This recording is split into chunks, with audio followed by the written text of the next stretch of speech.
Ma'am Sofia, pasensya na po kayo dun sa dalawa. Huwag po kayo mag-alala pag sasabihan ko po sila. Bobby, you should know better than to bring your gutter friends in this event. Masisirang reputasyon namin. Pasensya na po ulit. Sige ho, hahanapin ko lang ho si tatay. Aba, tatay na pala ang tawag mo sa asawa ko?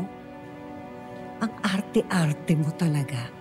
Kunwari, hindi mo siya matawag-tawag na tatay. Tapos balak mo pala gawin sa birthday niya? Pabida ka talaga, no? Wala naman po akong planong ganun. Pero hindi naman kayo maniniwala, kaya hindi na rin po ako mag-aaksaya ng panahon na magpaliwanag. Ma'am Sofia, may ipapayo lang po ako sa inyo. Huwag po kayo masyadong nagagalit kasi nahahalata po na 70 plus years old na kayo eh. Sige po. 70 plus? Madam? 70 plus na po kayo? Stupida!